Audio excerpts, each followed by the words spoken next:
Abidjan vit ces derniers jours au rythme des assemblées annuelles de la Banque africaine de développement et c'est le moment parfois de rencontrer des acteurs de la scène à la fois technique et financière africaine qui ne sont pas toujours au devant de la scène, mais dont le travail peut être très utile dans le développement du continent africain. C'est l'occasion pour moi de parler à Monsieur Albert Adja, qui est ingénieur géographe et cartographe. Parlez-nous un peu de votre métier, parce que ce ne sont pas des métiers qui sont très connus du grand public. De quoi s'agit-il concrètement? Eh bien, merci de nous donner cette opportunité de pouvoir mettre à la disposition notre expertise. Eh bien, Pareil Côte d'Ivoire, c'est une structure qui date de 65 ans et notre expertise gravite autour de plusieurs thèmes, à savoir la collecte des données, les données enterrées comme les données aériennes, qu'il s'agit de l'électricité, qu'il s'agit du pétrole, du gaz, de l'eau, et de tout réseau enterré ou aérien, de collecter ces informations de façon exhaustive et de le mettre à la disposition des aménageurs du territoire. D'accord. Donc, vous êtes un acteur quand même qui est en amont plutôt du travail d'extraction ou de mise en valeur en réalité. Voilà. Notre travail en amont, c'est de donner ces données précises aux acteurs afin de limiter effectivement l'endommagement effectivement de ces réseaux-là, pour éviter les coupures intempestives et de voir une visibilité cartographique au sens large du terme à tous ces opérateurs téléphoniques et des réseaux télécoms pour pouvoir développer effectivement ce pays-là. Quand on voit souvent la manière dont nos quartiers, qui ne sont pas déjà très connectés, mais sont reliés au réseau, que ce soit en termes d'adduction d'eau, que ce soit en termes d'adduction au réseau électrique, cela se fait souvent dans une anarchie qui donne l'impression qu'il n'y a pas de préparation, qu'il n'y a pas de plan par rapport à cela. À quel niveau intervenez-vous et comment intervenez-vous de façon tout à fait précise? Alors, justement, l'Afrique est est un nouveau continent. Et donc, la planification, effectivement, de ce plan de développement ne s'est pas fait en amont. Donc, notre rôle en tant que technicien cartographe, c'est de mettre à disposition cette cartographie informatique, de rester effectivement dans tous les quartiers, dans tous les districts, dans toutes les communes, pour pouvoir recenser et récolter effectivement ces données-là de façon précise et le mettre tout simplement à la disposition pour harmoniser effectivement le travail des gestionnaires de réseaux.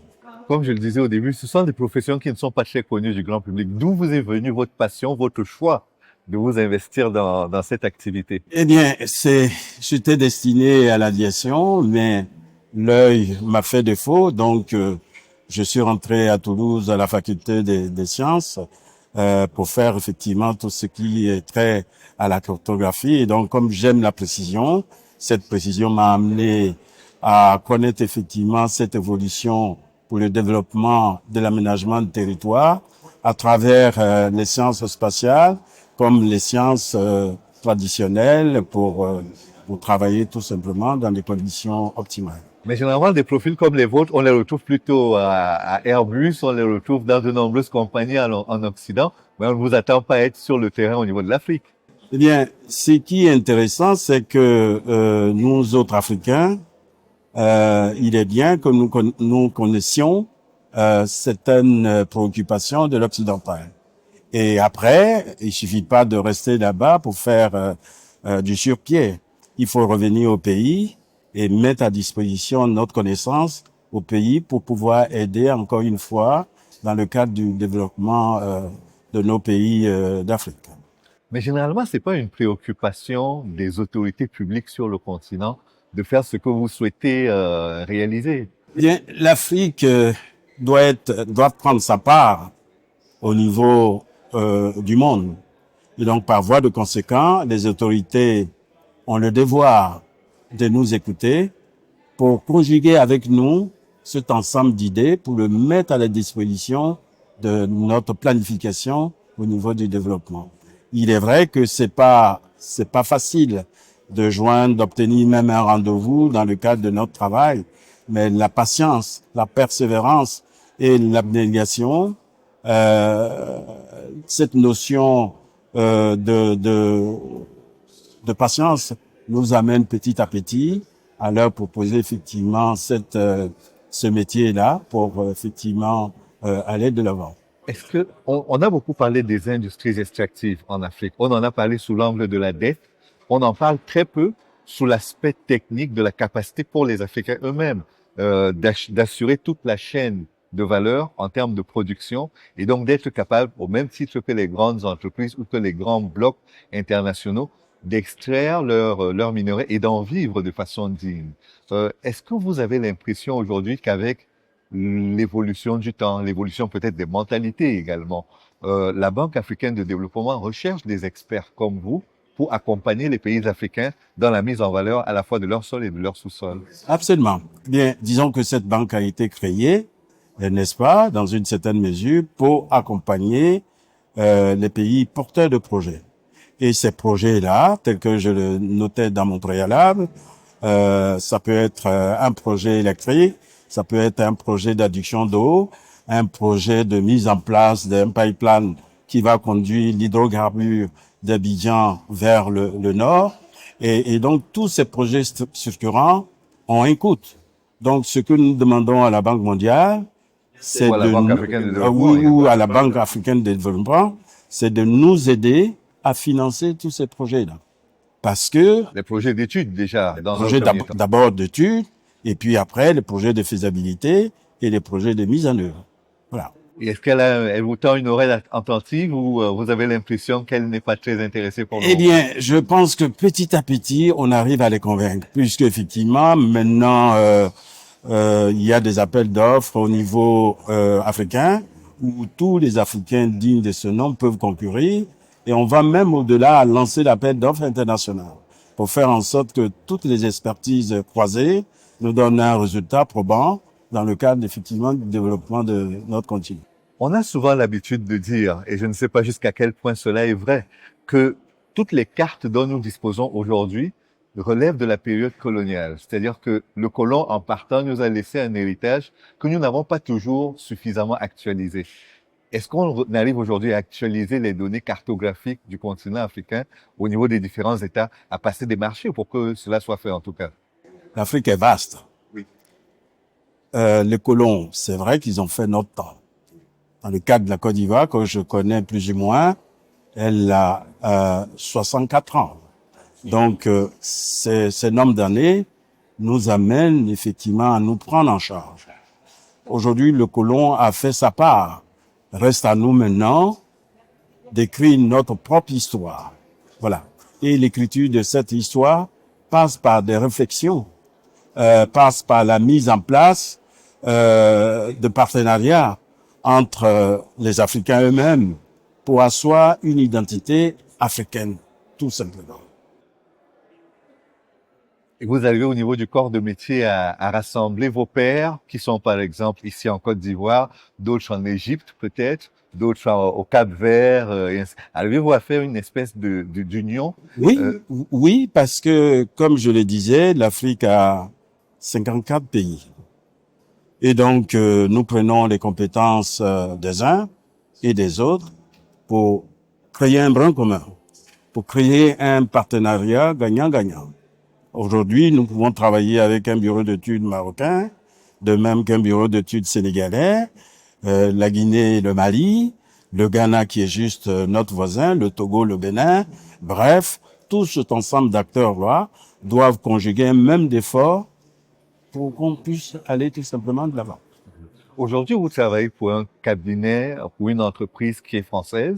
Est-ce que vous ne souhaiteriez pas, dans un futur proche, je ne voudrais pas vous demander de quitter votre travail, mais est-ce que vous ne souhaiteriez pas que, d'une certaine manière, l'Afrique vous donne la capacité par vous-même d'être à la tête d'une entreprise qui sera au service du développement du continent africain à travers les compétences qui sont les vôtres? C'est exact, c'est ce que vous dites. Mais gardons-nous de courir trop vite. Allons étape par étape. Le jour arrivera où, effectivement, cette capacité d'analyse, cette notion de créer du concret, de créer nous-mêmes notre propre logiciel, fera que, heureusement ou malheureusement, on sera obligé, n'est-ce pas, de nous défaire effectivement de cette expérience du passé pour créer un avenir probant. En attendant, est-ce que en termes de projets, vous parliez de projets structurants tout à l'heure, et je pensais notamment à cette zone de libre-échange continentale qui va être mise sur pied. Elle nécessite qu'il y ait de plus en plus de sujets, de projets intégrants qui structurent en termes d'intégration, non pas seulement au niveau des pays, mais entre les différents pays de façon plus globale. Est-ce que vous travaillez sur cela également? Oui, parce que, vous voyez, aujourd'hui, nous avons un projet avec un partenaire du groupe Parera qui s'appelle Etafad, qui travaille sur le foncier au Sénégal. Et il travaille aujourd'hui avec un projet qui s'appelle le Pressfort, qui travaille sur deux districts, à savoir le Contogo et le Bafino.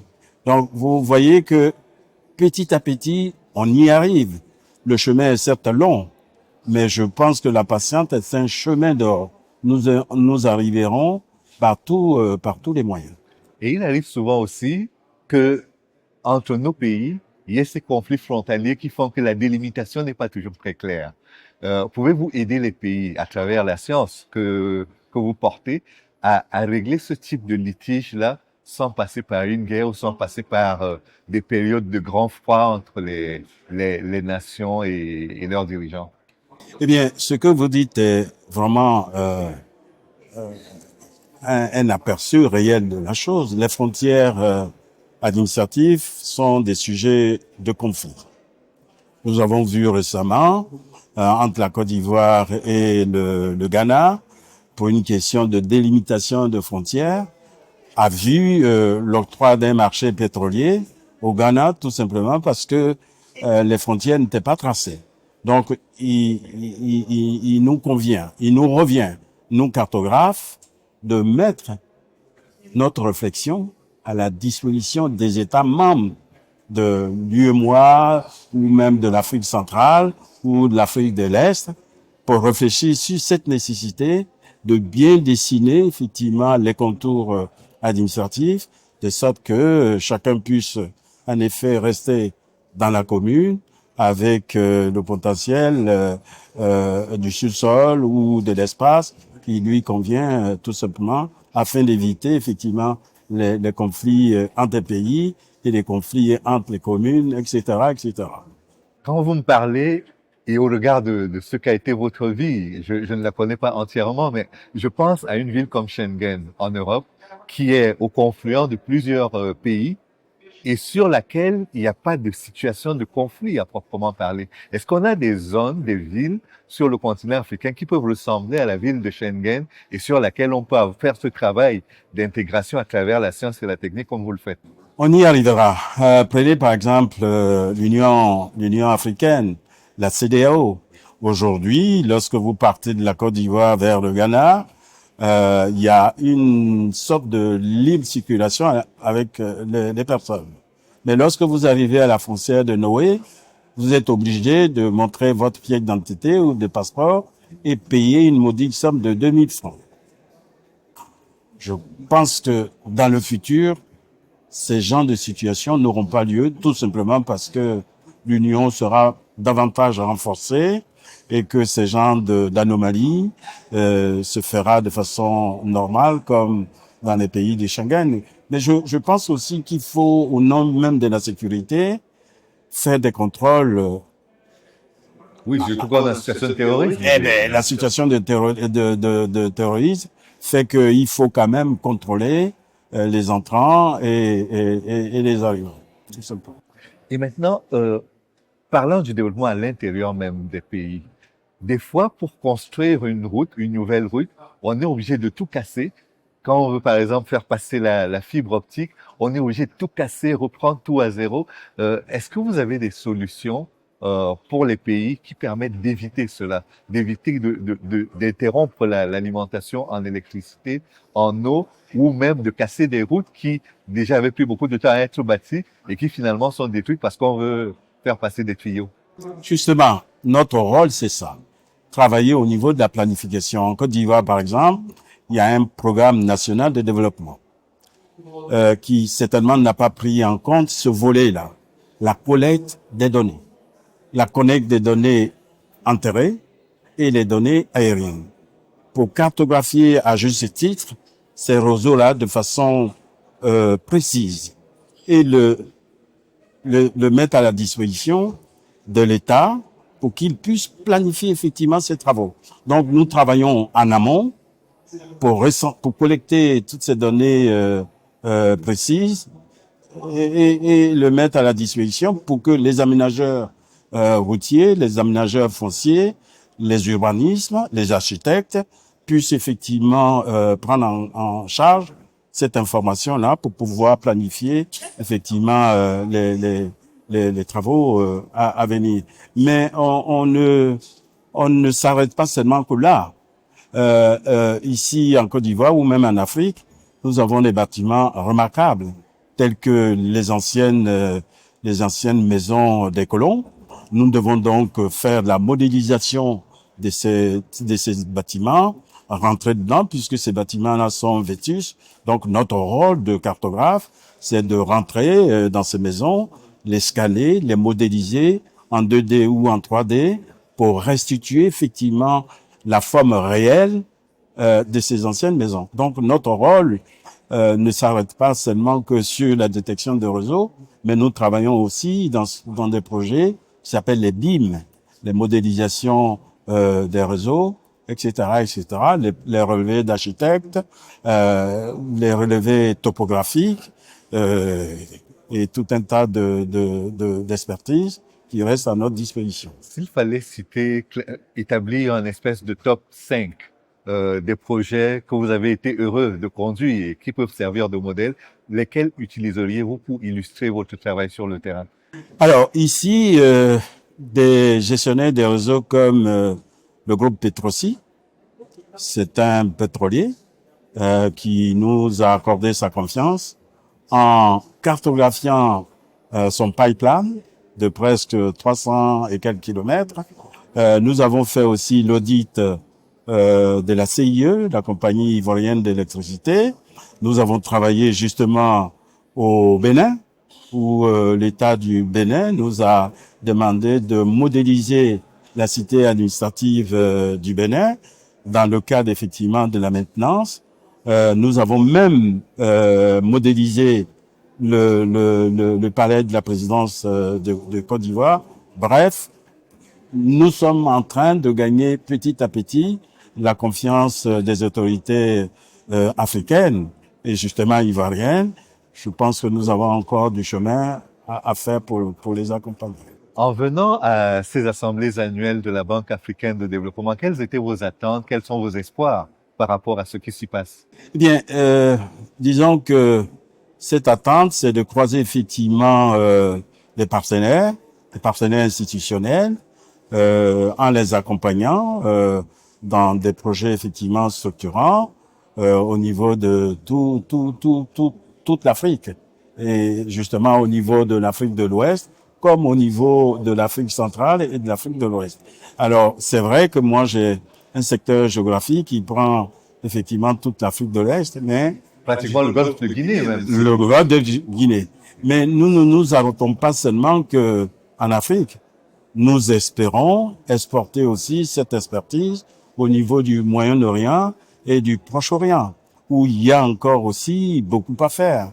Je disais que notre dotation au niveau du matériel doit être très importante puisque nous investissons chaque année à peu près 1 million d'euros pour faire l'acquisition des nouveaux matériels.